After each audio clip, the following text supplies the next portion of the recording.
They called it the Cursed Ranch, or sometimes just the Dust Eater. 150 acres of sun-baked, thirsty land that had swallowed every cent and every ounce of hope from a half-dozen men before him.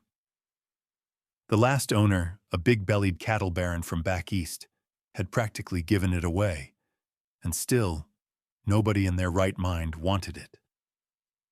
Not for a song, not for a prayer, not even for free. But this story isn't about those men. This story is about Arthur Finch, a man whose hands were calloused not by profit, but by perseverance, whose face was a map of hardship, carved by 1,000 days under a merciless sun. He was a man with nothing left to lose but his dignity, and a family he was too proud to let see him fail. He wasn't looking for a fortune, not really. He was just looking for a last chance to prove he wasn't a failure. He didn't know the land held a secret. He didn't know the dust wasn't just dust.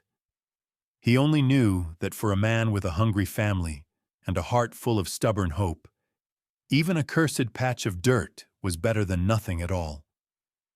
He just had to be smart enough to find the one thing everyone else had missed. The thing that made this worthless land worth everything. Chapter 1. A Man and a Mite of Land. The sun here wasn't a source of light. It was a weight. It pressed down on the land, on the dust, on the man digging into the earth with a shovel that was older than his own despair. Arthur Finch's back was a knot of pain, his shirt soaked through with sweat that tasted of salt and the ever-present grit of the plains. His face, shaded only by the brim of a worn felt hat, was a study in grim determination. Every shovelful of soil he lifted was a testament to his foolishness, or his tenacity. He wasn't sure which anymore. The dirt was hard, unforgiving, like a grave that had been dug 100 years ago. He muttered to himself, his voice strained and hoarse. Just a little deeper. Just a little. He told himself a good man knows when to rest, but rest felt like failure right now. He'd been told a dozen times. There's no water here, Finch. The spring dried up 50 years ago. But a man had to try. For Elias. For the picture of a future that felt thinner than the air in his lungs. This wasn't a ranch. It was a scar on the earth, and he was trying to stitch it back together with a prayer and a shovel. The scent of dry sagebrush was thick on the air, a bitter, dusty perfume. He paused, leaning on the shovel handle, his chest heaving. His eyes, squinting against the glare, scanned the horizon. A mirage shimmered in the distance, a fake lake that mocked his thirst. But closer, much closer, was the one thing that was real. His son. Elias walked up to him. "Pa, you look tired." Arthur straightened up, a forced smile on his face. He could feel his shirt sticking to his skin. "Just taking a break, son," he said. "A good man knows when to rest. It's what separates us from the fools." There was a pause, and Elias's voice dropped to a near whisper. "Are we fools, Pa?" Arthur's smile faltered, a crack appearing in the facade.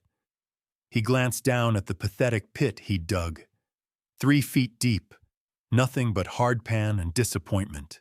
"No," he said, his voice gentler, but with an edge of defensiveness. "No, we're not.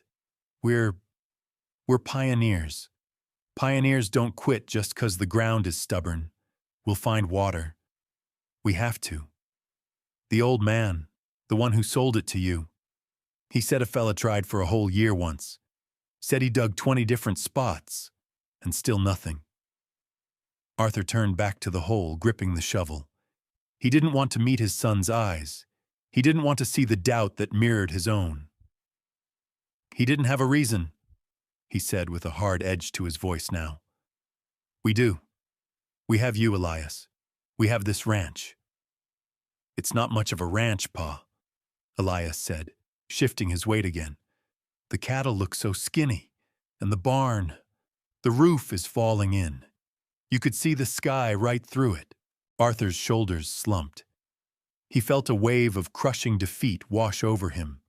His pride, the very thing that had brought him here, felt like a millstone around his neck. He looked at his son, no more than 10 years old, and saw the weight of this cursed land reflected in his young face. It was too much. He whispered, as if speaking to himself, "This is it. This is where the story ends. The fools who came before me weren't fools at all. They just knew when to walk away." He felt the familiar itch of despair at the back of his throat. He thought of his wife, Martha, her quiet strength, and the way she hadn't said a word against this decision, though her eyes had held a different kind of fear. He thought of Elias and the simple things he wanted for him: a full belly, a roof that didn't leak, a future that wasn't just dust. He looked down at the last shovel of dirt he'd lifted. A small dark rock sat on top of the pile. It was unlike any other stone on this land. It was smooth, almost glassy, and as the sun caught it, a strange, dark glimmer radiated from its surface. He picked it up, feeling its unnatural coolness in his sweaty palm. "Well, what's this then?" he said, more to himself than to Elias. Chapter 2. The Whispers of the Vultures.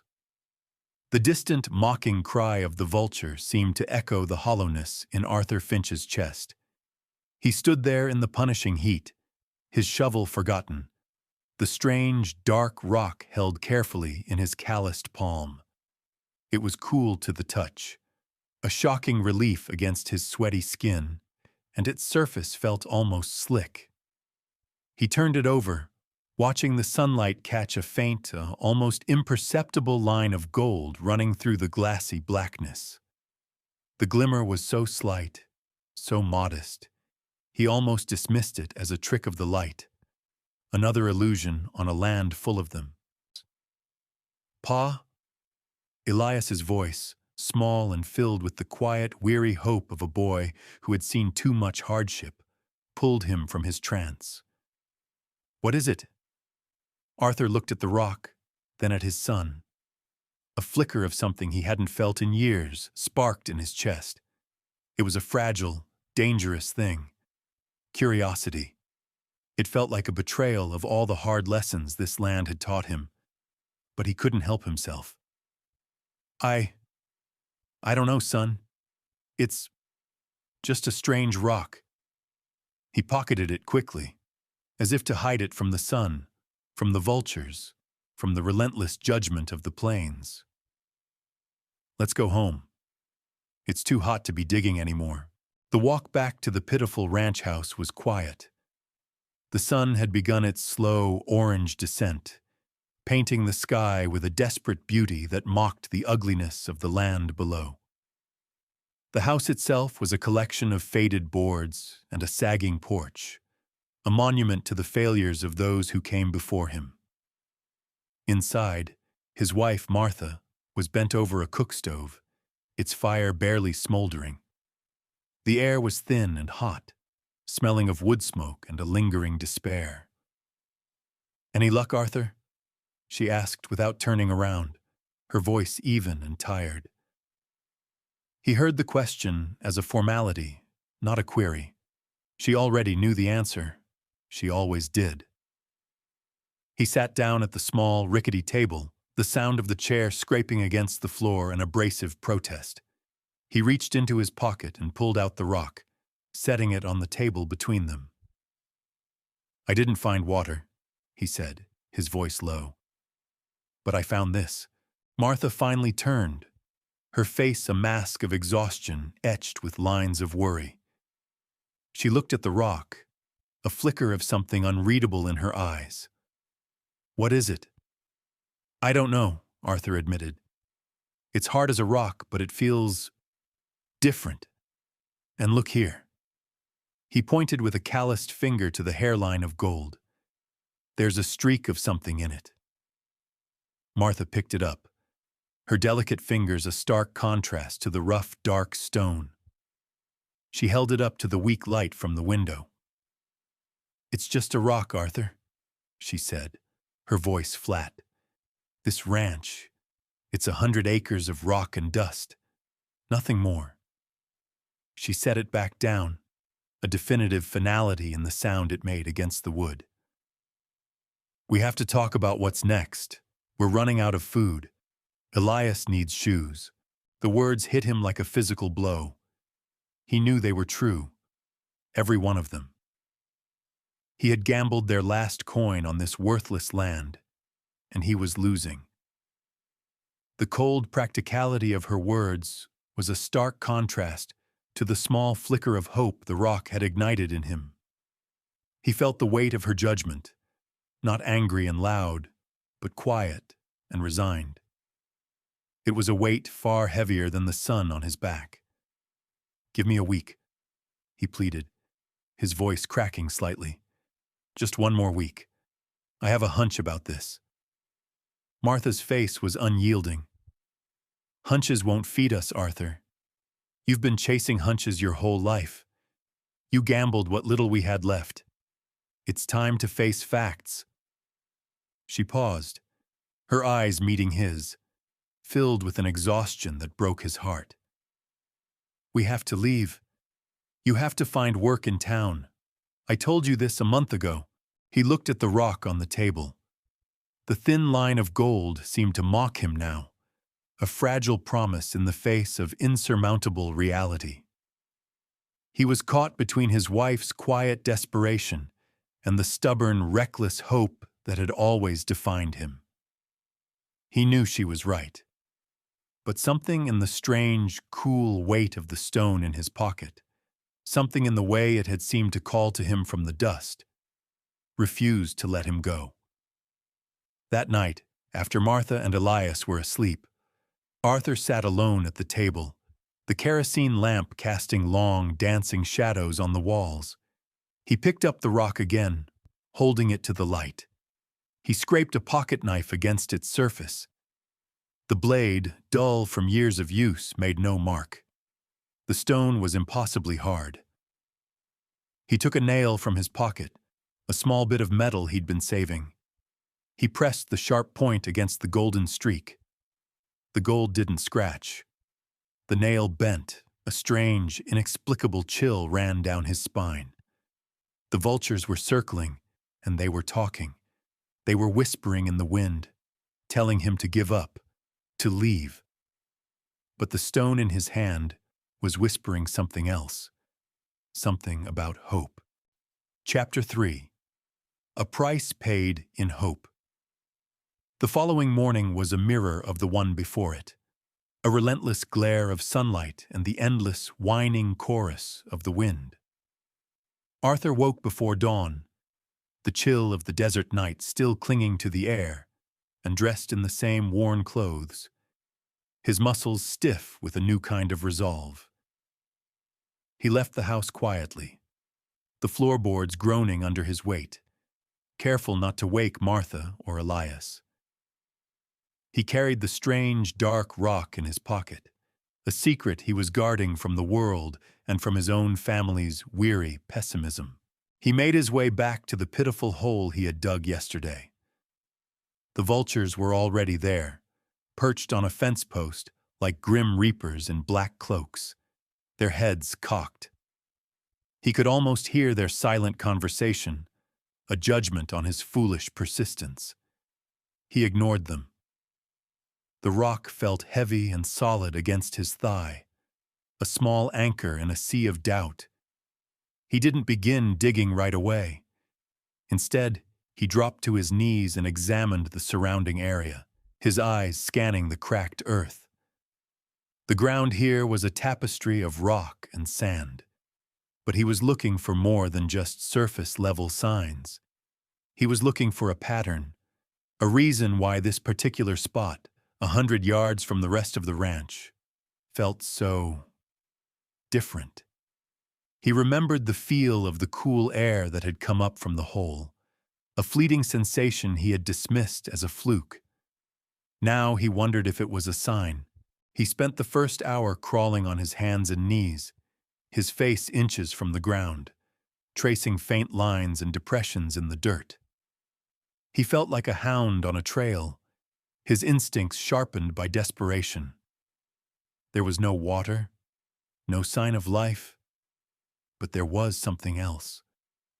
A faint trail of broken rock, a kind of dark shale he hadn't seen anywhere else on the property, seemed to lead from the very edge of his hole and snake its way towards a small, rocky outcropping. It was barely noticeable, a whisper in the dust.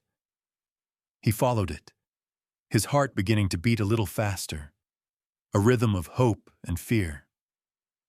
The trail led him to the base of the outcropping, a gnarled mess of granite and dry, brittle bushes. The outcropping itself looked like a fist punching up from the flat earth. He ran his hand over the rock face, the stone rough against his skin, and felt a single, perfectly smooth indentation. He remembered the glassy smoothness of the rock in his pocket. He took it out, and with a trembling hand, placed it into the indentation. It fit. Not perfectly, but close enough to make the blood rush to his head. He let out a short, choked laugh, a sound that was half disbelief, half exhilaration. It was a lock, and the stone was a key.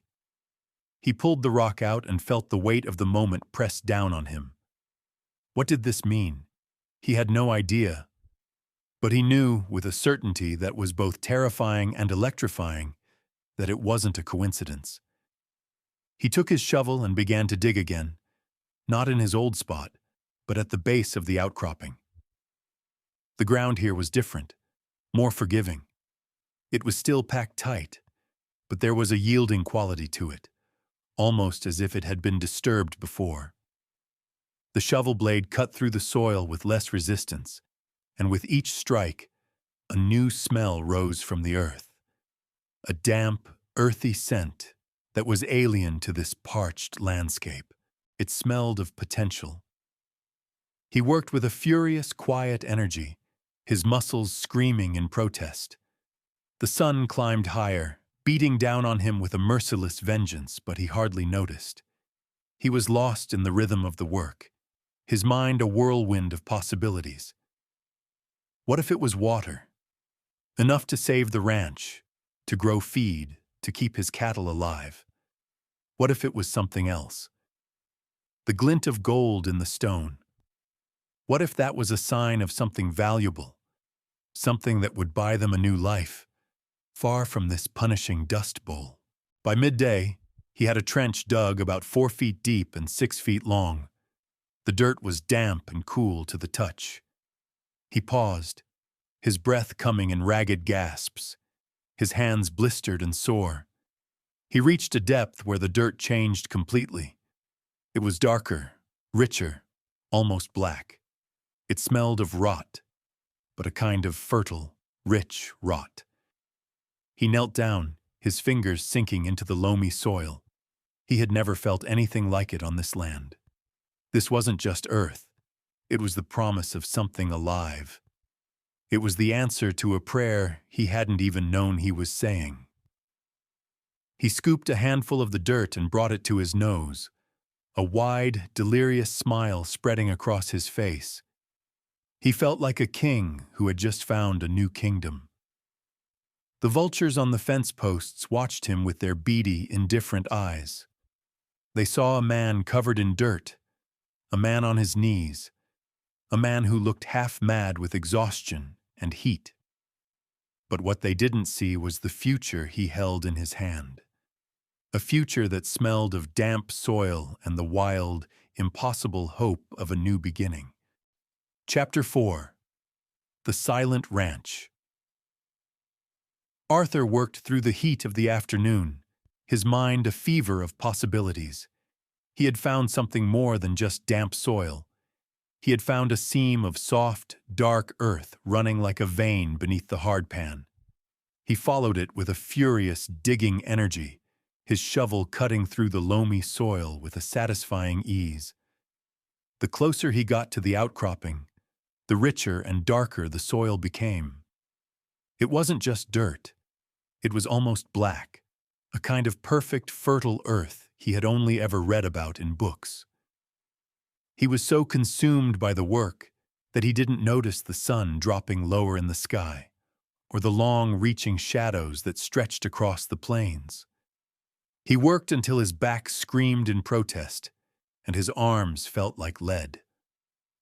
When he finally straightened, he found himself standing at the edge of a deep trench, more of a narrow ditch, stretching for a good 20 feet from the outcropping.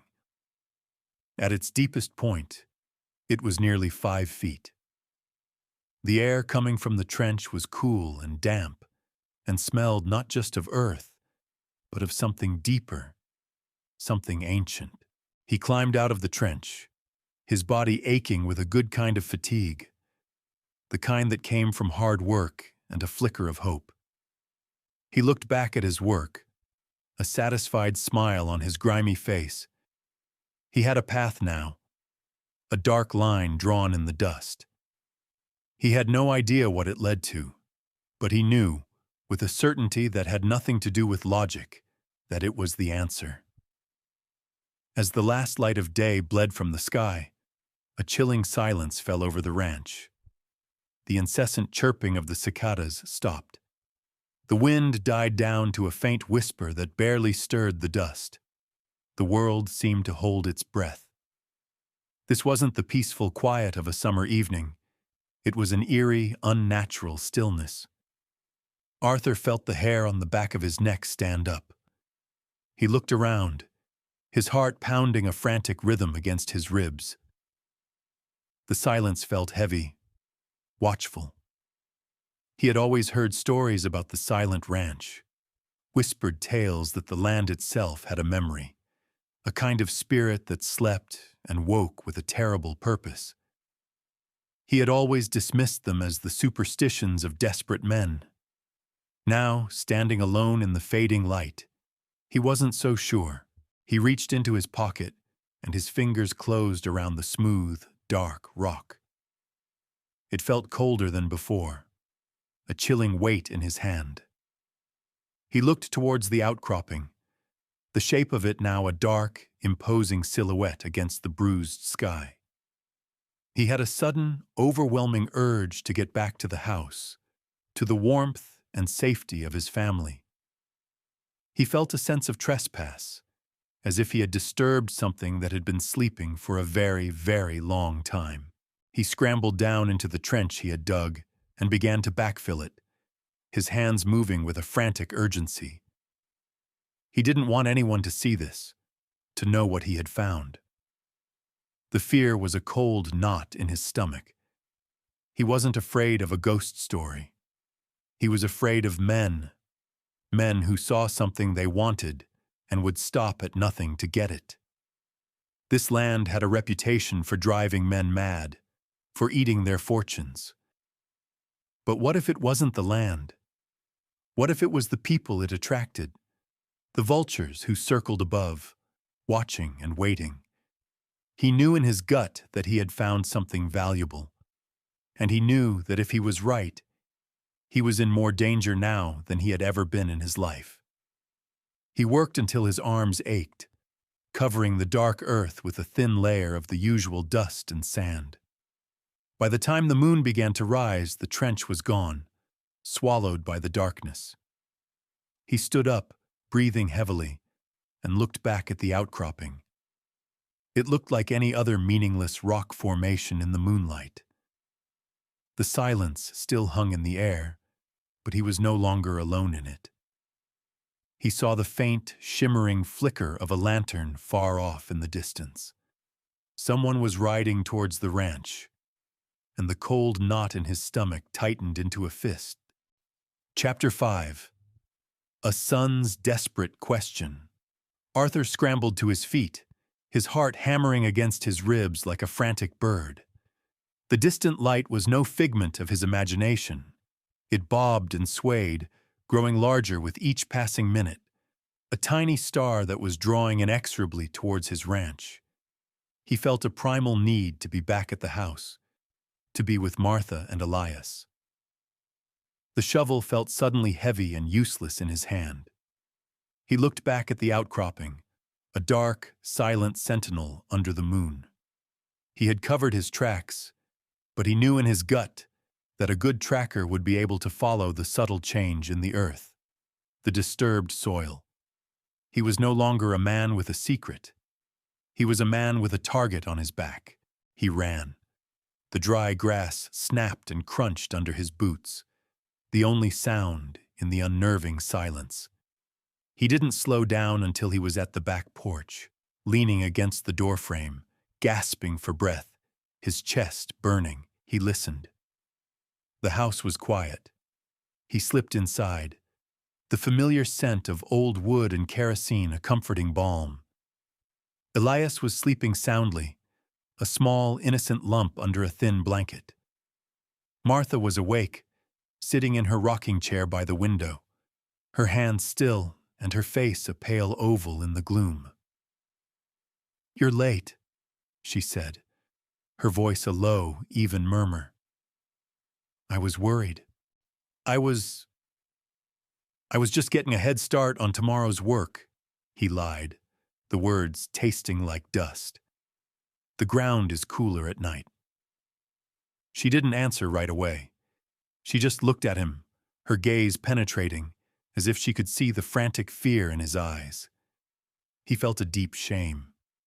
He had always been an honest man, but desperation had turned him into a liar. He was no longer just protecting his family. He was protecting a foolish, impossible dream. "I saw the light, Arthur," she said, her voice still quiet. "It's on the main road. Who do you think it is?" He went to the window, peering out from behind a curtain. The light was closer now. He could make out the shape of a lone rider. A cold dread settled in his bones. It was too late for a traveler, too early for a neighbor. "I don't know," he said, his voice barely a whisper. "But I don't like it." He didn't have to wait long. The light stopped at the edge of his property, and he heard the jingle of spurs and the thud of boots hitting the dust. There was a knock on the door, a slow, deliberate series of raps that had the authority of a lawman, or something worse. "Arthur Finch?" A voice boomed from outside, a voice as hard and dry as the plains themselves. "Sheriff Thompson, open up." Arthur's blood ran cold. He looked at Martha, her face a mask of shock and worry. She had always told him that he was good at finding trouble. It seemed she was right. He walked to the door and unlatched it, the sound of the metal bolt sliding back a chilling punctuation to the night's silence. Sheriff Thompson was a large man, his face a web of wrinkles and sunspots. His eyes, however, were shrewd and sharp, missing nothing. Behind him, a younger deputy stood with a rifle in his hands, his face a mask of youthful apprehension. "Evening, Sheriff," Arthur said, trying to keep his voice steady. "What brings you out here at this hour?" "Just passing by," Thompson said, his gaze sweeping past Arthur and into the dim interior of the house. "Heard you were the new owner of this place." His voice was laced with a subtle disdain. "Came out here to give you a friendly warning. The owner before you, old man Jenkins, he went crazy. Said he saw things. Said there were ghosts on this land. Just wanted to make sure you know what you got yourself into." Arthur's heart pounded. This wasn't a friendly visit. The sheriff's eyes were too sharp, his questions too specific. He was fishing for something. "I'm not a man to believe in ghosts, Sheriff," Arthur said, his chin held high. "I believe in hard work, and this land is giving me plenty of that." Thompson's gaze landed on the shovel that Arthur had left leaning against the porch. "Looks like it," he said, a cold smile on his face. Funny thing about this ranch, it's empty. Everyone who's owned it said they were going to make it work, but the land just eats them up. He paused, his eyes narrowing. They say it's because there's nothing here. No water, no life, just dust and bad luck. You might be the next one, Arthur. The next man to lose everything. The sheriff's words were a direct assault on Arthur's deepest fears. He knew what Thompson was doing. He was testing him, trying to break him down, to see if he was hiding something. Arthur took a breath, his lungs burning with the dry air. He looked the sheriff directly in the eye, and the weight of his family's hope settled on his shoulders. He would not break. "This is my family's last chance, Sheriff," Arthur said, his voice steady now. "I won't let it beat me."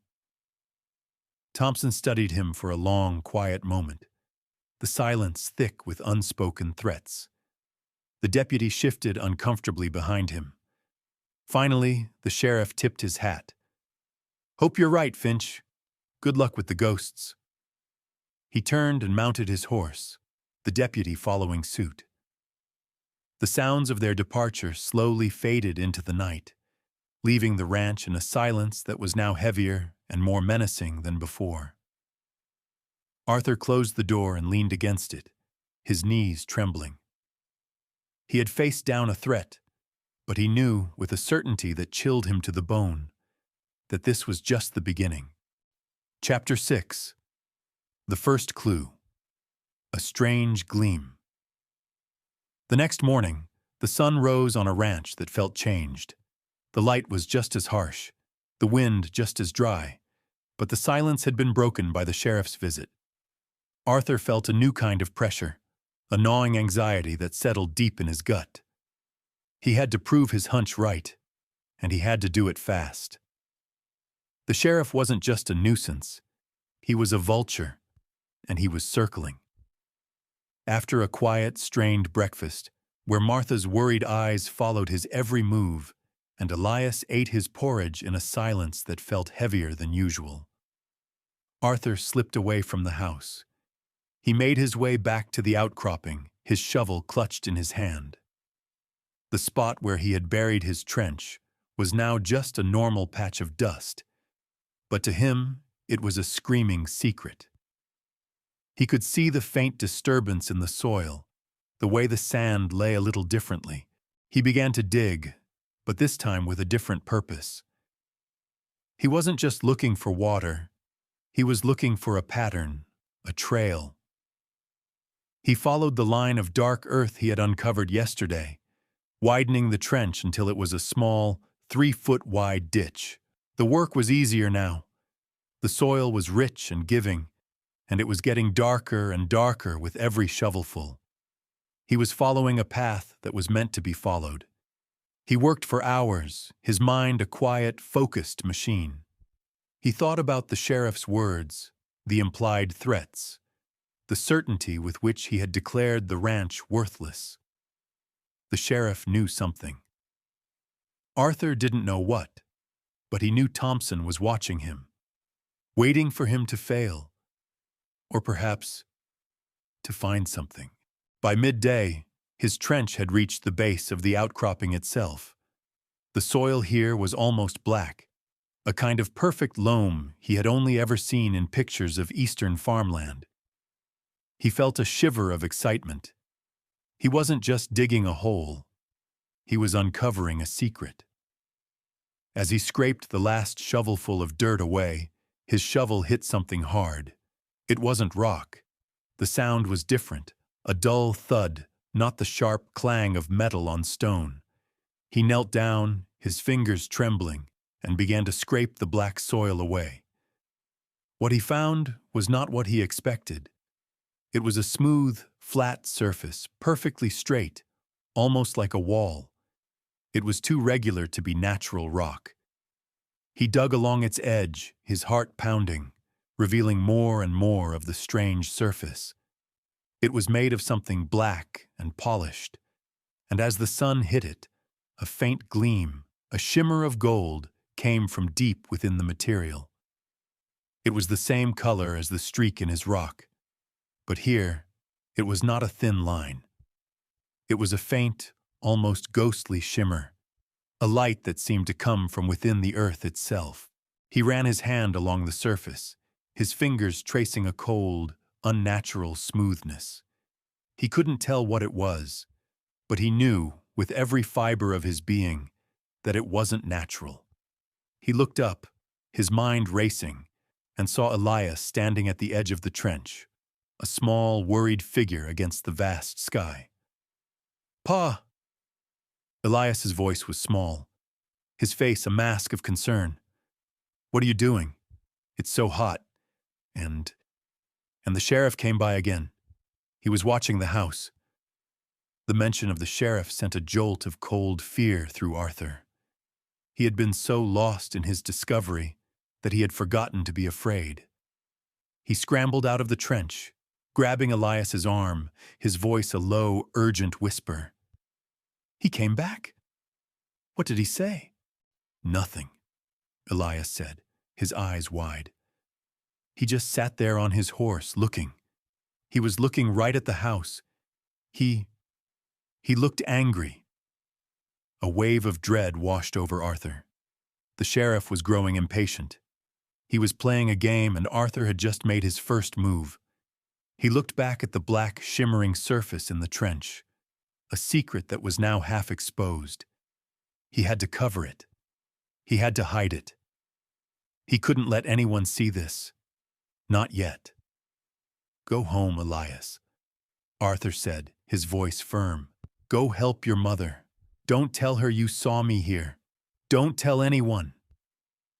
Elias looked from his father's frantic eyes to the dark hole in the ground, a hole that was so much more than just a hole. He nodded slowly, a silent understanding passing between them. He turned and ran back to the house, a small figure disappearing into the oppressive heat. Arthur stood alone, the shimmering surface in the trench his new, terrible secret. The vultures were no longer just a distant threat. They were circling, and they were getting closer. He knew he had to act quickly before they descended and consumed everything he had left. Chapter 7. Skepticism and a Shovel. Arthur Finch stood alone at the edge of his trench, a man wrestling with a ghost. The black surface shimmered beneath the scorching sun, its unnatural gleam mocking his disbelief. He was a simple man. He believed in the feel of a plow handle, the low of cattle, and the stubbornness of a drought. But this was something else. It was too perfect, too strange to be a trick of nature. The black material seemed to absorb the light, only to release that thin, golden shimmer from its depths. It was like looking into a deep, dark well that held a star at its bottom. He had to be sure. He grabbed his shovel and, with a trembling hand, brought the blade down on the surface. The clang was not the sound of metal on rock. It was a sharp, high-pitched ping, a sound of incredible density. The shovel blade, old and worn, bounced off the material without leaving a single scratch. He struck it again, harder this time, putting all his weight and desperation behind the swing. The same metallic ping echoed across the silent plains, and the shovel's edge chipped, a small piece of steel flying off and glinting in the sun. He ran his hand over the spot where he had struck. The surface was as smooth and perfect as before. A cold, creeping dread settled over him. What was this? He had found something impossible, something that defied every law of nature he had ever known. He knelt down and began to dig again, not trying to break the surface, but to follow its edge. He worked with a frenzied, quiet energy, his hands scraping away the rich, black soil. He followed the straight line of the material as it led deeper into the earth, disappearing into a darkness he couldn't see. He was lost in the work, his mind a quiet, focused machine, until he heard a sound that made his blood run cold. The soft, rhythmic crunch of boots on dry grass growing closer. He scrambled out of the trench, grabbing his hat and pulling it low over his eyes. He didn't have to look to know who it was. The sheriff. He felt a deep, profound anger well up inside him. This man was not a lawman. He was a thief, a vulture circling his claim. Mighty busy for a man with a worthless ranch, Finch. Sheriff Thompson's voice boomed, hard as a granite slab. Arthur turned, his face a mask of exhaustion and grimy dust. Thompson stood at the edge of the new trench, his gaze sweeping over the disturbed earth with a professional eye. The young deputy was with him again, his hand resting on the butt of his pistol. "Just trying to get a head start on some well digging," Arthur said, his voice flat. He felt a fierce protectiveness over the secret he had uncovered. He would not be broken. Thompson's gaze lingered on the trench. He walked to the edge and peered down into the darkness. "Doesn't look like a well to me," he said, his voice a low, dangerous growl. "Looks like you're digging for something else." He looked back at Arthur, a cold smile on his face. "This land is empty, Finch. It's been picked clean by generations of fools just like you. I'd hate to see you lose what little you have left." "This land is mine," Arthur said, his voice shaking with a contained fury. "I paid for it. Every acre. I'm not digging for a dream, I'm digging to feed my family. The law says I can do as I please on my own property." The sheriff's smile widened, a cruel, cold thing. "The law says a lot of things. It also says a man can't hide stolen property. A man can't claim what isn't his." He paused, his eyes narrowing to slits. "I've been out here a lot lately, Finch. Just keeping an eye on things. An eye on you. And I'll tell you something. Every night that young deputy of mine has to report back to town, and he gets an awful long ride back." He paused, and his gaze flickered over to the dark surface now half exposed in the trench. "You keep digging, and you might find something that doesn't belong to you, and that something might just get you a ride to jail." Arthur felt his throat tighten. The sheriff wasn't just warning him. He was telling him to stop. He was telling him he was being watched. He was telling him that he was in danger. Arthur stood there, his hands still trembling with a mixture of fear and rage, as Thompson turned and walked away, the soft jingle of his spurs the only sound in the suffocating silence. The deputy followed, his eyes wide and scared. Arthur looked back at the trench. The black, impossible surface seemed to hum with a silent power, a terrible secret he was now forced to protect. He was a simple rancher, not a lawbreaker. He had never been in a fight in his life. But now he knew he was in a war, and the first battle had just been lost. Chapter 8. Below the sun-cracked earth. The moment the sheriff and his deputy vanished into the dust, the fear that had been a cold fist in Arthur's stomach gave way to a white-hot fury. They weren't just curious. They knew. They were testing him, trying to scare him off his own land. He looked down at the trench, the smooth, unyielding surface gleaming in the sun, and a new resolve hardened in him. He would not be driven off. He had come here to save his family, and now this was more than just hope. It was a battle. He would not be the next man this land swallowed. He worked with a desperate, feverish energy, his shovel a blur in his hands. He wasn't digging down anymore. He was digging along. He followed the dark, perfect vein of the material, scraping the rich, black soil away with his hands when the shovel couldn't get a clear line. The vein was not a thin line. It was a wide, flat surface, at least 3 feet across. It was not a rock formation. It was a man-made wall, buried deep beneath the earth. He followed the wall for what felt like miles, though it was likely only a few dozen yards. The air below the surface was cooler, denser, and smelled of something he couldn't name. It was an ancient, metallic scent, tinged with the smell of damp earth and something else, something almost electrical. He was no longer on his ranch. He was in a different world, a world below the one baked by the sun. He worked until his hands were raw and bleeding, his face and arms caked in black soil. The sun began its slow descent, and the heat began to bleed from the land. He stopped, his body screaming for rest, and looked back at the long, dark trench he had created. It was a scar on the land, a line that separated his old life from a future he couldn't yet comprehend.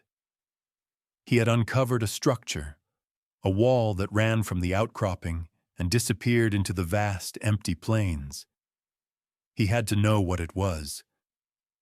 He knelt at the outcropping again, his fingers tracing the perfect straight line where the material disappeared into the rock face. He pushed and pulled, but it was solid, unmoving. He ran his hands along the wall, searching for a seam, a crack, anything. His fingers slid over the impossibly smooth surface, finding only the occasional lump of hardened earth. Then he felt it. Not a crack, but a faint, almost imperceptible depression, shaped like the dark, glassy rock he still carried in his pocket. With trembling hands, he pulled the rock out.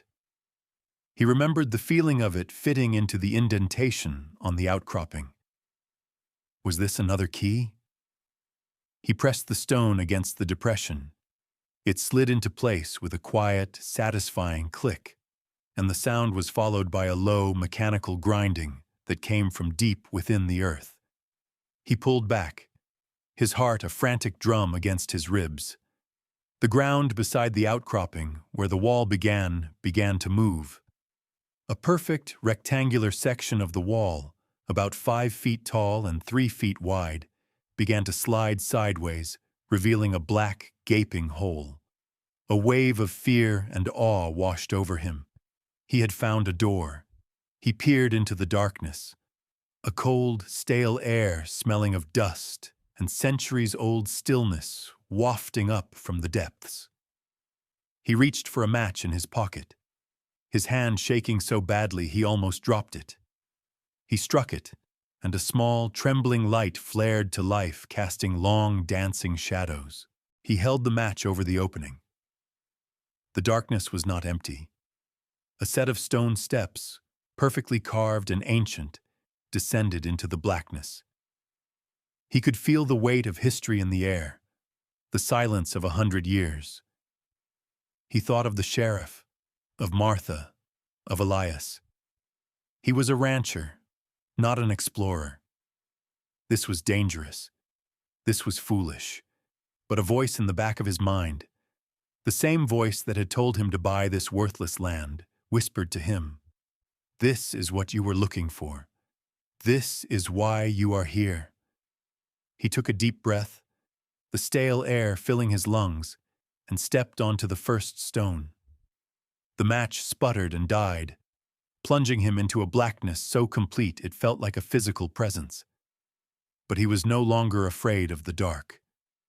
The fear was gone, replaced by a quiet, burning determination. He had found his answer. He just had to go and see what it was. He took another step, the sound of his boot on the stone steps echoing into the silence of the world below the sun-cracked earth. Chapter 9. The Old Man's Ghost Story. The blackness below the earth was absolute, a suffocating presence that swallowed the light from Arthur's match the moment he stepped inside. The air was thick with the dust of ages, and a profound, bone-deep silence pressed in on him. He felt as if he had walked into a tomb. He fumbled for his box of matches, his heart a frantic drum against his ribs, and struck another, the small, sputtering flame, a tiny beacon in the immense void. The light revealed an astonishing sight. A long, straight corridor, its walls and ceiling made of the same black, smooth material as the surface wall he had uncovered. The stone steps continued down for a good 30 feet before leveling out. He descended cautiously, his boots scraping on the ancient stone, the sound echoing strangely in the suffocating stillness. The air grew colder, and with the cold came a different kind of scent, a subtle, almost metallic smell that was nothing like the desert above. It was the smell of old machinery, of rust, and something else he couldn't name. He had walked into a world that should not exist in the middle of a sun-baked, worthless ranch. He reached the bottom of the stairs and found himself in a large, circular chamber. His match was burning low. He struck another and held it high. The chamber was empty, save for a large, circular platform in the center, and a strange, gleaming object that sat on top of it. He took a hesitant step forward, his boot sending a cloud of dust into the air, and the object on the platform caught the light. It wasn't a rock. It wasn't a machine. It was a metal disc, perfectly round, about 2 feet in diameter. It was made of the same dark material as the walls, but its surface was etched with a complex, swirling pattern of the golden substance he had seen in the rock. The lines seemed to pulse with a faint, internal light, as if they were alive. He walked closer, drawn by a force he couldn't understand. He reached out a trembling hand and touched the disc. The surface was impossibly smooth, and it was cold, but not with the cold of stone. It was a profound, chilling cold, as if it had been buried in the ground for 1,000 years. As his fingers traced the golden lines, a faint, low hum began to resonate from the disc. The hum grew, a slow, building thrum that seemed to come from the very walls of the chamber. The golden lines on the disc began to glow brighter, casting a pale, ethereal light that filled the chamber, pushing back the darkness. He snatched his hand back, his heart pounding. The humming stopped. The glow faded. The darkness returned. He fumbled for another match, his mind reeling. He was not a man given to flights of fancy. He was a man who believed in sweat and toil, but this was something beyond his understanding. He thought of the sheriff's words, his casual reference to ghosts, to strange stories about the ranch. He suddenly knew what the old man, Jenkins, had been talking about. He wasn't mad. He had just seen what was below the earth. He had seen the whispers. He looked back at the disc, now a dark, silent object in the returning blackness. He knew he had to tell someone. He had to show Martha. He had to show the sheriff. The sheer weight of his discovery, the impossible nature of it, was too much to bear alone. He knew he had to prove it, to show the world that the stories were not just stories. He made his way back up the stairs, his mind a whirlwind of possibilities. What was this place? What was this disc? What could he do with it?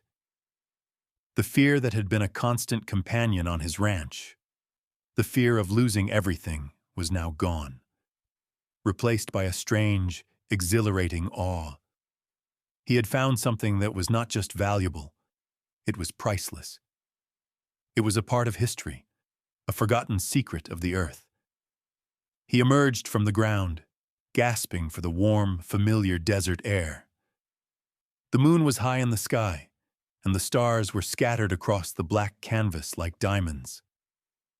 He looked back at the outcropping, the small hidden door a dark line in the moon's pale light. He closed it, the stone sliding back into place with a quiet, final thud. The ground was silent. The land was still. But he knew, with a certainty that was both terrifying and electrifying, that the silence was a lie. The ranch was not empty. It was full of secrets. And he, Arthur Finch, the man who had bought it for nothing, had just become the keeper of its greatest one. Chapter 10. A Dangerous Discovery. Arthur Finch emerged from the darkness of the tomb-like chamber with a new kind of light in his eyes. The fear was gone, replaced by a consuming purpose. He was no longer a man trying to survive. He was a man who had stumbled upon a world-changing secret. He looked back at the outcropping, a meaningless rock formation to the uninitiated. But to him, it was the gateway to a hidden world. The cool, stale air from below still clung to his clothes, a scent of ancient metals and forgotten things. He took a deep breath, the warm, dry desert air filling his lungs, and felt a profound, almost dizzying sense of awe. He made his way back to the house under the brilliant, silent stars. The kerosene lamp was still burning in the window, a small beacon of normalcy in a world that had just been turned upside down. He slipped inside and found Martha still awake, sitting in her rocking chair, her hands folded in her lap. Her eyes were closed, and the pale moonlight streaming through the window made her look like a ghost. He felt a pang of guilt. He had been chasing a dream, a hunch, while she had been silently enduring the reality of their failure. "You're not sleeping," he said, his voice low. She opened her eyes and looked at him. There was no anger there, just a deep, bone-weary exhaustion. "I can't," she said simply. "I keep thinking about the sheriff. He's not a good man, Arthur. He's like a snake. He just waits." She paused, her eyes searching his face. "Did you find anything? Anything at all?" He knew he couldn't tell her everything. Not yet. The secret was too big, too dangerous. He thought of the sheriff's visit, of the silent tension. He couldn't put her in harm's way. He had to keep this close, closer than a heartbeat. "I found a wellspring," he lied, the words feeling foreign and heavy on his tongue. "It's not water, not yet, but it's something. Something important." Martha's face remained a mask of skepticism. "What do you mean, not water?" she asked, a thread of suspicion in her voice. "Arthur, what are you doing out there? Tell me the truth. Please." He sat down on the floor in front of her, the cool, hard boards, a grounding presence. He reached into his pocket and pulled out the dark, glassy rock, the key to a door he had just opened. He placed it in her hand. The coldness of it made her gasp. "This is the key," he said, his voice a low, urgent whisper. "It's a sign. This ranch, it's not worthless, Martha. I can't explain it, but it's valuable. More valuable than anything you or I could ever imagine." She looked at the rock, then at him. Her eyes filled with a sad, almost pitying look. "It's a rock, Arthur. A piece of glass. You've been out in the sun too long." She tried to give it back, but he gently pushed her hand away. "It's more than that," he said, his voice full of a desperate sincerity. "I promise you, just trust me. Give me one more day. Just one more day. And I'll show you." She looked at his face, at the wild, burning light in his eyes, and a different kind of fear entered her expression. It was the fear that her husband, the man she loved, was finally losing his mind. She didn't say anything.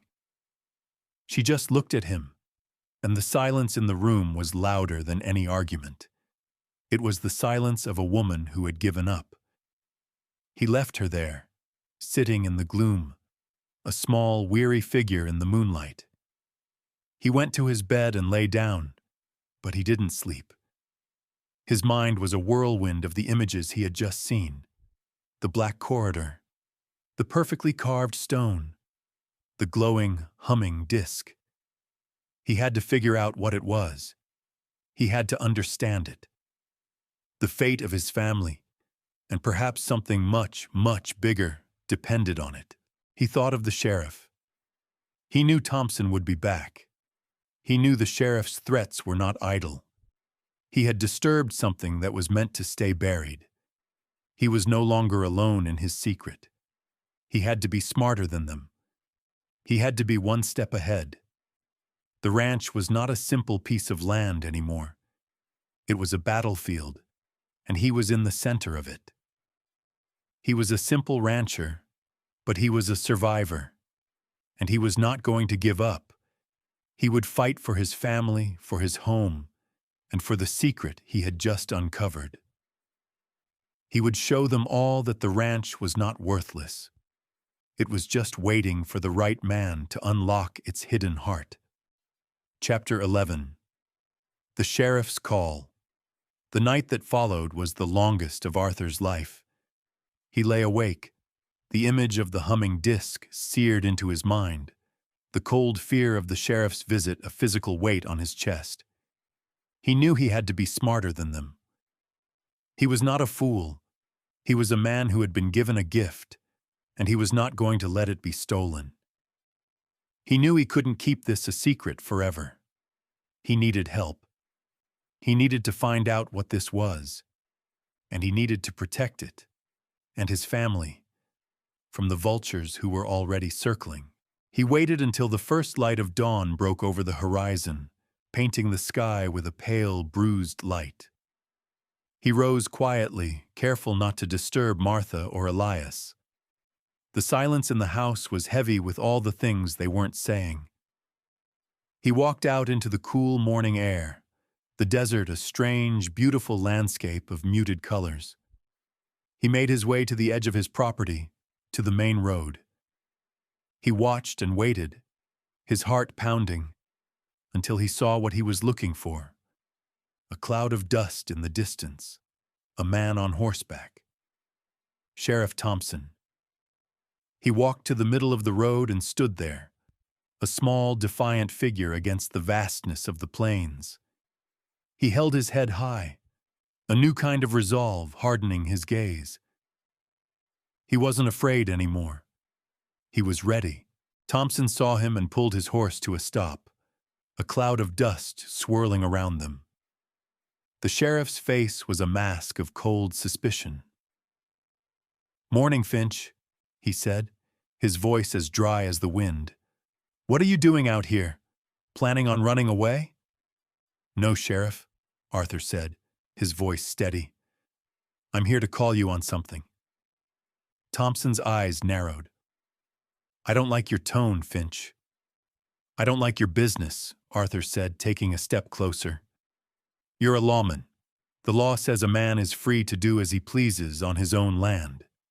It also says a man can't be harassed by a lawman without cause. You've been watching me, Sheriff." "Why?" A cold, cruel smile spread across Thompson's face. "The law also says a man can report on suspicious behavior. And I'd say a poor rancher who suddenly gets a new fire in his belly is suspicious. This land, it does things to men. Drives them crazy. I'm just making sure you haven't lost your mind, or that you haven't found something you shouldn't have." "I haven't lost my mind," Arthur said, his voice hard. "And I'm not going to be run off my own property. I'm telling you, Sheriff, I'm here to stay, and I want you to stop coming around here. You're scaring my family." Thompson laughed, a short, humorless sound. "Your family is already scared, Finch. They're scared because you're a fool. They're scared because they're going to lose what little they have left." He leaned forward in his saddle, his voice dropping to a low, menacing growl. "You have a choice, Finch. You can pack up and leave now, and I'll forget I ever saw you. Or you can stay and find out what happens to men who get greedy on this land." Thompson's cold eyes flickered with a new kind of interest. "What is it?" he asked, his voice low and cautious. "Is this a trick, Finch?" "It's no trick," Arthur said. "It's a secret that's been buried for a long, long time. I need you to follow me. You can bring your deputy. You can even bring a dozen men. But you have to come alone. You have to come to the outcropping." The sheriff's face was unreadable. He looked from Arthur's determined eyes to the vast, empty ranch behind him. He knew this man was desperate. But was he crazy, or was he telling the truth? Thompson was a greedy man, a man who saw opportunities where others saw failure. And the glint of something in Arthur's eyes, a fierce, protective fire, told him that this man was either insane or he had found something. He decided to take the risk. "All right, Finch," Thompson said, his voice a low, dangerous rumble. "I'll come. But if this is a game, if you're trying to waste my time, I'll make sure you regret it." He turned his horse and rode back down the road, leaving Arthur alone in the dust. The sun was a brilliant, unyielding presence on the horizon. The vultures were circling, and one of them was a lawman. Arthur stood there, a small, solitary figure on the empty road, and a fierce, dangerous hope filled his chest. The game had begun, and he was ready to play. Chapter 12. A Test of Trust. Arthur watched the sheriff ride away, the cloud of dust settling behind him like a fine powder of expectation. He felt a mix of exhilaration and terror. He had just gambled everything on a single card: the sheriff's greed. He walked back to the house, the sun now fully above the horizon, casting long, stark shadows across the silent ranch. He found Martha in the kitchen, her back to him, her shoulders slumped in a posture of defeat. She hadn't heard him leave. He knew what she was thinking. She was making plans. Plans to leave. Plans to beg for work in town. Plans to rebuild a life that he had just risked on a secret. He didn't speak. He just walked up behind her and wrapped his arms around her, burying his face in her hair, breathing in the scent of her, the smell of home. She stiffened for a moment, then relaxed into his embrace, her hands reaching up to cover his. "He's coming back, isn't he?" she said, her voice quiet and resigned. "The sheriff. I saw him talking to you." "Yes," Arthur said, his voice a low whisper. "He's coming. But it's all right. This is it, Martha. This is the moment. I'm going to show him. I'm going to show him what I found." She turned in his arms, her eyes wide with fear. "Show him what?" "Arthur, what are you talking about? You're going to tell him what you found? You said it was a wellspring. What if he tries to take it? He's not a good man. He's a dangerous man." "I know," Arthur said, a grim line set on his face. "That's why I'm showing him. If I show him the secret, he won't be able to just take it. He'll have to deal with it. He'll have to share. And a man like that, he's more predictable when you know what he wants." He looked at her, his eyes pleading. "Trust me, Martha. Please. I know what I'm doing."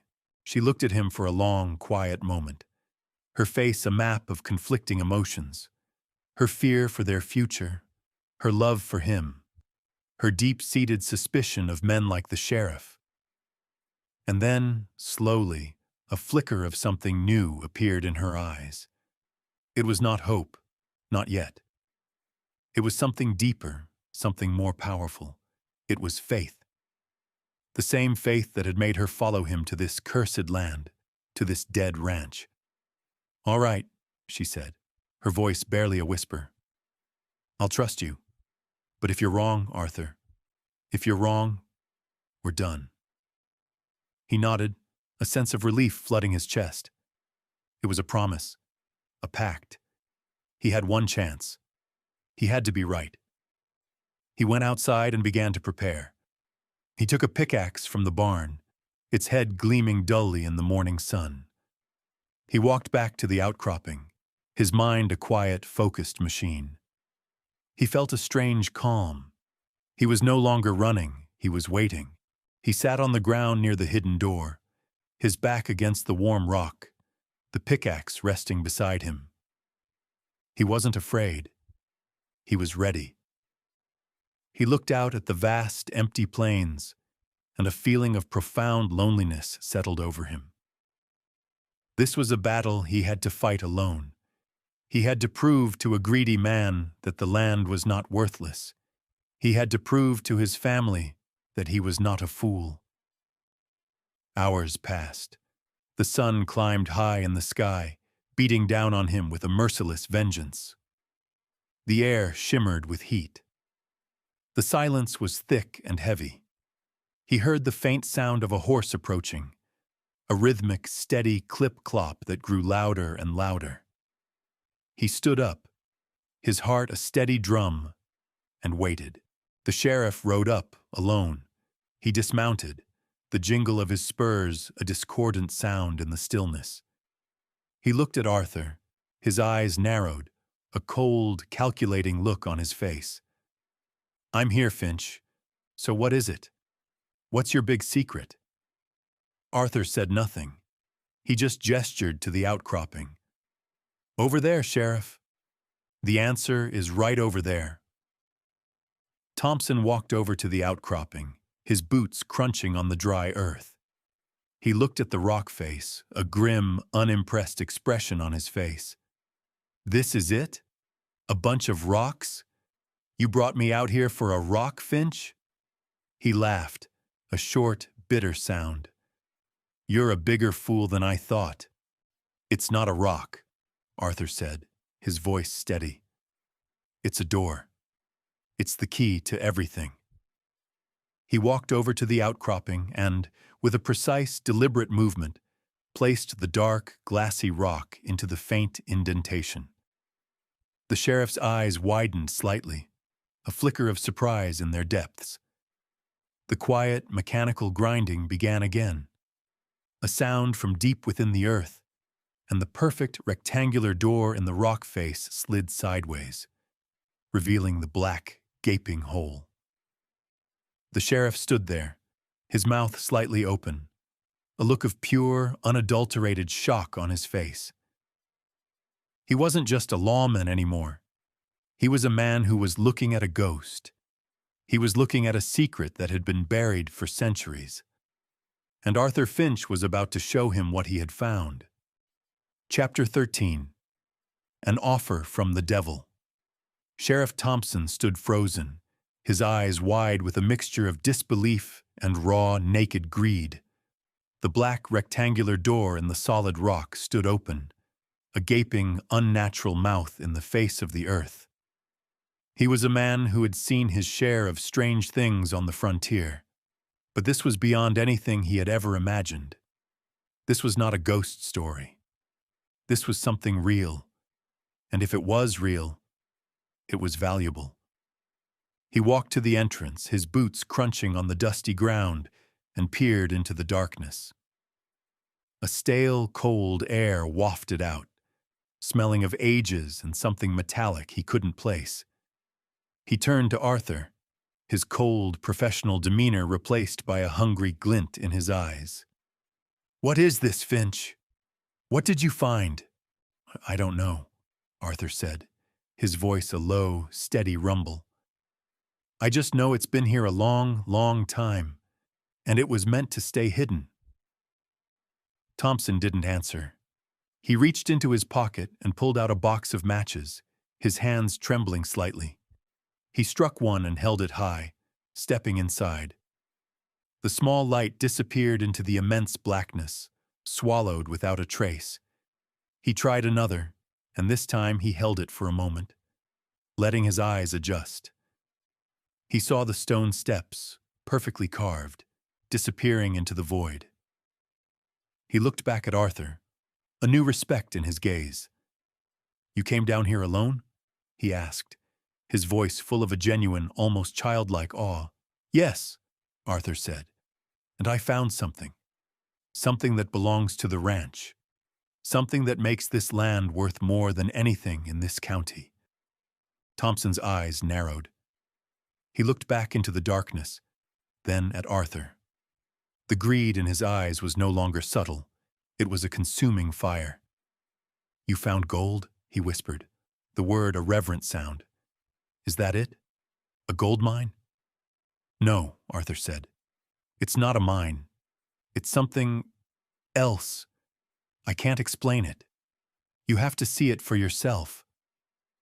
The sheriff looked from the gaping entrance to Arthur, a silent negotiation passing between them.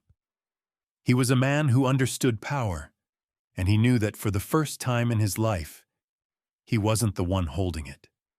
Arthur Finch, the fool with the worthless ranch, was. He took a deep breath, his mind working furiously. "All right, Finch," he said, his voice a low, dangerous growl. "Show me." Arthur led the way, his heart a steady, determined drum. He descended the stairs, the sound of their boots echoing in the suffocating silence. He heard the sheriff's breathing behind him, a heavy, ragged sound. They reached the bottom, and Arthur took out his last match. He struck it, and the small, trembling light flared to life, illuminating the large, circular chamber and the strange, humming disc on the platform in the center. Thompson gasped, a short, sharp intake of breath. He walked to the platform, his eyes wide with disbelief, his hand reaching out to touch the impossibly perfect object. He traced the swirling golden lines with a trembling finger, his face a mask of awe and wonder.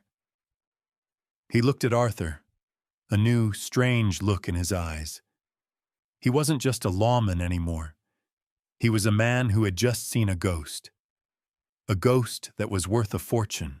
He turned to Arthur, the last of his professionalism gone, replaced by a cold, calculating greed. "This is it?" he asked, his voice a hoarse whisper. "This is the secret? What is this?" "I don't know," Arthur said. "But I think it's a source of power. I think it's a way to get water. I think it's the reason the old spring dried up. I think it's the heart of the ranch." Thompson didn't answer. He just stared at the disc, his mind racing. He saw a future. He saw power. He saw wealth beyond his wildest dreams. He saw a way to own this land, to control it, to control the destiny of everyone who lived on it. And he knew, with a certainty that chilled Arthur to the bone, that he would do anything to get it. He turned to Arthur, his face a mask of cold, predatory kindness. "This is a dangerous secret, Finch," he said, his voice a low, silky whisper. "A secret like this. It belongs to the law. It belongs to the county. It belongs to me." He pulled out his pistol and pointed it at Arthur's chest, the cold, steel eye of the barrel a final, terrible punctuation to the moment. "You can walk away, Finch. You can tell me where you found this, and I'll make sure you and your family are taken care of. You'll have a new life in town. You'll have a job. You'll be safe. Or you can fight me. You can fight the law. And you can lose everything." The air was thick with the scent of gun oil and the cold finality of a choice. Arthur Finch, a man who had nothing, was standing in a tomb with a loaded gun pointed at his chest, being offered a deal with the devil. He had to decide what was worth fighting for. Chapter 14. The Vultures Descend. The air in the silent chamber was thick with the weight of the sheriff's words and the cold finality of the pistol pointed at Arthur's chest. He looked at the gun, then at Thompson's face, a mask of cold, calculating greed. This wasn't a man who would be swayed by a plea, a man who would show mercy. This was a vulture, and he was circling for the kill. Arthur's mind, a whirlwind of fear and desperation just moments ago, suddenly went clear. He was not a fool. He had not survived a lifetime of hardship just to give up now.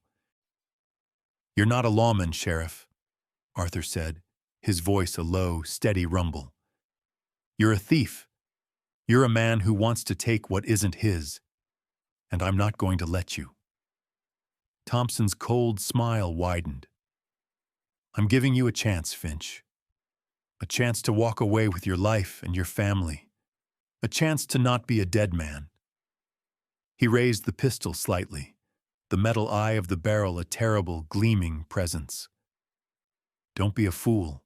You're just a rancher. You can't fight the law." "This isn't about the law," Arthur said. "This is about greed. This is about a man who wants to steal a secret that's been here for 100 years. You think you're going to take this? You think you're just going to walk out of here with it? You have no idea what this is. You have no idea what you're dealing with." Thompson laughed, a short, bitter sound. "I know what it is. It's a gold mine. It's a way to get rich. And I'm going to take it." He took a step closer, his eyes fixed on the humming, gleaming disk. He was so focused on his prize that he didn't notice Arthur's hand slowly, deliberately moving behind his back, his fingers closing around a small, sharp piece of rock. "You can try," Arthur said, his voice a low, dangerous whisper. "But you're not going to take it. You're not going to get out of here with it. I'm going to fight you." The sheriff's cold eyes flickered with a new kind of rage. "You're going to fight me?" he said, his voice a low, menacing growl. "You're a dead man, Finch." He raised the pistol, but before he could fire, a shadow fell over the entrance to the chamber. A second man descended the stairs, his boots scraping on the stone. It was Thompson's deputy, his face a mask of shock and fear. He had a rifle in his hands, and his eyes were wide. "Sheriff?" the deputy said, his voice a small, trembling sound. "What's going on down here?" Thompson turned, his face a mask of fury. "Get back, deputy," he hissed. "This is a private matter. Get out of here." "No, Sheriff," the deputy said, his voice trembling. "I can't. I heard you talking. I heard the threats. You can't just kill this man. He's a law-abiding citizen." A cruel smile spread across Thompson's face. "The law says a man can't interfere with a lawman's business," he said, his voice a cold, venomous hiss. He turned the pistol from Arthur to the deputy. "You just made the wrong choice, deputy. You should have stayed in town." The deputy stood frozen, his eyes wide with fear, his rifle trembling in his hands. He was a young man, a boy who had been given a gun and a badge and told to be a man. He was no match for the hardened, ruthless sheriff. Arthur saw his chance. As Thompson's attention was on the deputy, Arthur took a step back, his hand rising from behind his back, the sharp rock he had palmed in his hand. He was not a man of violence. He was a man who worked with his hands, and he was going to fight. He lunged forward, not at the sheriff, but at the humming disk.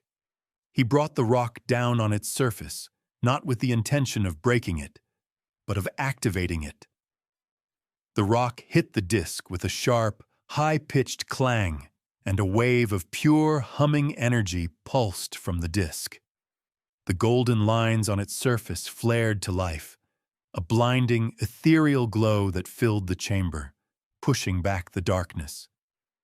The humming grew into a roar, a powerful, deafening sound that seemed to shake the very foundations of the earth. Thompson staggered back, his eyes wide with shock and terror. He looked from the blinding, humming disk to Arthur, his face a mask of rage and fear. He had been so close. He had almost had it all. He raised his pistol, a mad, desperate look in his eyes. He would not be beaten by a rancher. He would not be beaten by a ghost. The last thing Arthur saw was the cold steel eye of the barrel, a flash of fire, and then a blinding, all-consuming light. The roar was deafening, a sound that seemed to swallow the world. And then there was nothing.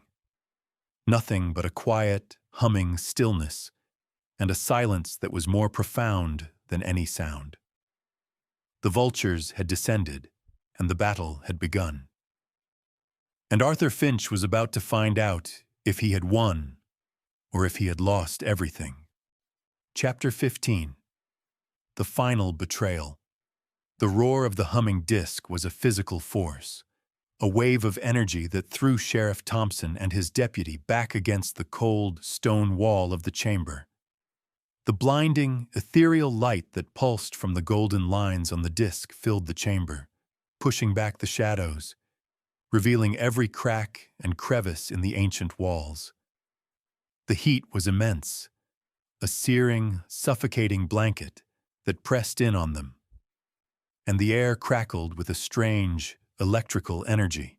Arthur lay on the ground, his ears ringing, his eyes squeezed shut against the impossible brightness.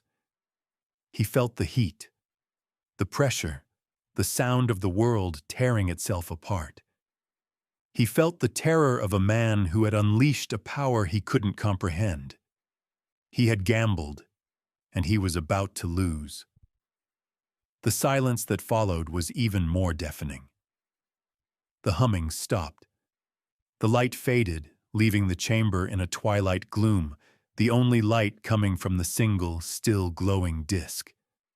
The air was thick with the scent of ozone and the terrible finality of a choice. He slowly, cautiously opened his eyes. The deputy was a huddled, whimpering mess on the floor, his face pale with terror. The sheriff, however, was on his feet, his gun still in his hand, his eyes wide with a manic, unhinged look. The greed that had driven him was now a terrible, consuming madness. He looked at the disc, then at Arthur, a new, terrible realization dawning in his eyes. "You're not a fool," Thompson said, his voice a low, raspy whisper. "You knew what this was. You knew it wasn't just gold. You knew it was a source of power. You knew it could destroy me." Arthur said nothing. He just looked at the man who had come to steal his future, a man who was now standing on the precipice of his own destruction. He knew what Thompson was thinking. He was thinking that the disc was too dangerous to take, that it had to be destroyed, and that the only witness to this terrible secret had to be silenced. Thompson raised his pistol, his hands trembling with a contained fury. "You thought you could beat me, Finch," he said, his voice a low, venomous growl. "You thought you could outsmart me. You thought you could win." He laughed, a short, bitter sound. "You were wrong. You lose. You lose everything." He aimed the pistol at Arthur's chest, a mad, desperate look in his eyes. He would not be beaten by a rancher. He would not be beaten by a ghost. A small, trembling sound came from the deputy. "Sheriff, don't," he whimpered. "Please." Thompson didn't even look at him. He was a man consumed by his own madness. He was a man who had come for a secret and was now going to kill to protect it. Arthur's eyes, however, weren't on the gun. They were on the ground, on the piece of metal that had flown off his shovel when he had struck the disc. It was a small, unassuming piece of steel, but it was all he had. He lunged forward, not at the sheriff, but at the disc itself. He reached out, and with a final, desperate movement, placed the small piece of metal into the center of the spinning, humming disc. A wave of energy surged from the disc, a blinding, white-hot flash that filled the chamber, pushing back the darkness. The light so intense it felt like a physical blow. The roar was deafening, a sound that seemed to tear the very fabric of reality, the sound of the world ripping itself apart. And then there was nothing. Nothing but a quiet, profound silence, and a terrible humming stillness. The light faded, leaving the chamber in a gloomy, silent twilight. The deputy was a shivering, whimpering mess on the floor, his face pale with terror. But the sheriff was gone. He was gone, and the silence in the chamber was heavier than ever. Arthur stood there, his mind a quiet, focused machine. He had won. He had defeated the man who had come to steal his future.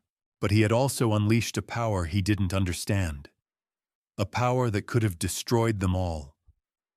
He looked at the glowing, silent disk, and a wave of profound, bone-deep weariness washed over him. He had fought the vultures and won. But the battle was just beginning. The vultures were gone, but the secret was still there. He had to protect it. He had to understand it. And he had to do it alone. The silent ranch was no longer a curse. It was a prison, and he was its keeper. Chapter 16. Legacy of the Lost Ranch. The silence in the chamber was now complete, a profound and absolute stillness that felt heavier than any sound. Arthur Finch stood alone, the air thick with the scent of ozone and the terrible final weight of his choice. The sheriff was gone, consumed by the same power he had sought to steal. The deputy lay whimpering on the stone floor, a broken, terrified boy. And the disk, the heart of it all, was now silent, its golden lines glowing with a soft, ethereal light that cast a gentle, final glow on the scene. He looked at the deputy, his mind a whirlwind of possibilities. He had to be sure. He had to know if the boy was a threat. He walked over to him, his boots scraping on the stone, and knelt down. The deputy looked at him, his eyes wide and scared. "What? What was that?" he whispered, his voice a small, trembling sound. "What did you do?" "I saved us," Arthur said, his voice a low, steady rumble. "I gave him a taste of his own medicine. He came here to take what wasn't his. He got what he deserved." He looked at the deputy, his eyes filled with a sad, weary certainty. "He was going to kill me. He was going to kill you, too. You know that, don't you?" The deputy nodded, his head a small, trembling motion. He looked at Arthur, a new kind of respect in his eyes. You're a good man," he whispered. "You saved me. You saved us." Arthur stood up, his mind clear. He had to get the deputy back to town. He had to tell his story. He had to find a way to make them believe him. He had to make the law understand that he had not committed a crime. He had defended his home. He had defended his family. He was a survivor, and he was going to fight. He helped the deputy to his feet, a silent pact of trust passing between them. They made their way up the stairs, the cool, stale air from below giving way to the warm, familiar desert night. The stars were a brilliant, scattered presence in the black canvas of the sky. The world was still, but it was no longer silent. It was full of the promise of a new day. They walked out of the chamber, and Arthur watched as the deputy's face went from pale to a mixture of awe and wonder. He looked at the vast, empty plains, at the endless sea of dust and rock, and he saw it for what it was: a new life, a new beginning. He saw the ranch not as a curse, but as a promise. He saw a future where he could build a life for his family, a future where they could be safe, where they could be happy. They walked in silence to the deputy's horse. He helped the boy onto the saddle, and then he spoke. "You have to tell them," Arthur said, his voice a low, steady rumble. "You have to tell them everything you saw. You have to tell them what the sheriff did. You have to tell them about me." The deputy nodded, his eyes wide. "I will," he whispered. "I'll tell them." I'll tell them about the ghost of the lost ranch and the man who brought it back to life. I'll tell them everything. He turned his horse and rode away, the sound of his departure a final, terrible punctuation to the night. Arthur stood alone in the dust, the moon a brilliant, silent presence in the sky. He had won.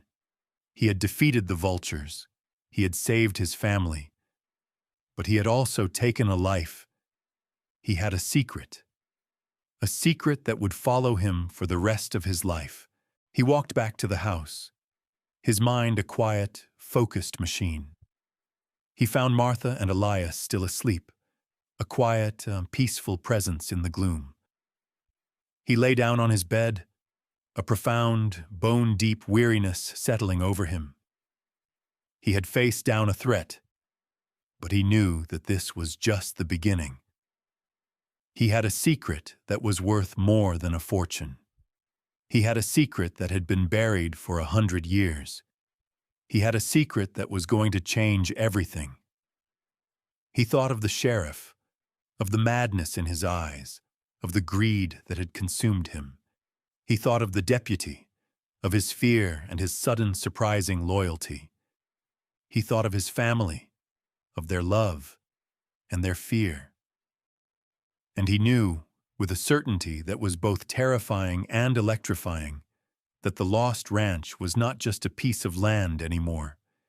It was a legacy of a man who had gambled everything on a hunch and had won.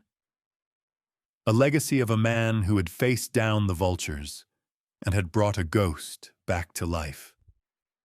He had found his destiny, and he was ready to face it.